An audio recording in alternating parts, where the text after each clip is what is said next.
నమస్కారం ఫ్రెండ్స్. మనం తినే ఆహారం కూడా మన జీవితాన్ని ప్రభావితం చేస్తుందా? అదే భోజనం ఒకరికి పుణ్యాన్ని మరొకరికి పాపాన్ని ఇవ్వగలదా?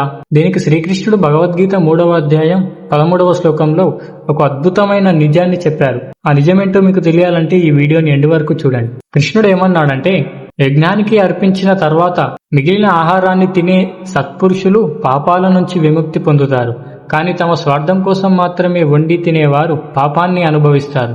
ఈ శ్లోకంలో యజ్ఞజిష్టం అంటే కేవలం హోమంలో సమర్పించిన ఆహారం మాత్రమే కాదు, దేవునికి కృతజ్ఞతతో సమర్పించి పంచుకొని ప్రసాద భావంతో స్వీకరించే ఆహారం. అందుకే మన పెద్దలు భోజనం చేసే ముందు దేవుణ్ణి స్మరించేవారు. ఎందుకంటే ఆహారం అనేది కేవలం ఆకలి తీర్చడానికి మాత్రమే కాదు, కృతజ్ఞతతో స్వీకరించిన ఆహారం మనసును కూడా పవిత్రం చేస్తుంది. ఈ శ్లోకం మనకు నేర్పే పాఠం ఏంటంటే, జీవితంలో మనకు లభించిన ప్రతిదాన్ని దేవుని ప్రసాదంగా భావించి కృతజ్ఞతతో స్వీకరించాలి. అలాగే మనకు ఉన్నదాన్ని ఇతరులతో పంచుకోవాలి. అలాంటి జీవితం మనకు శాంతిని, పుణ్యాన్ని ఇస్తుంది. కానీ ఈ ఆహారం అసలు ఎలా వస్తుంది? ప్రకృతి, వర్షం, యజ్ఞం మధ్య ఉన్న సంబంధం ఏంటి?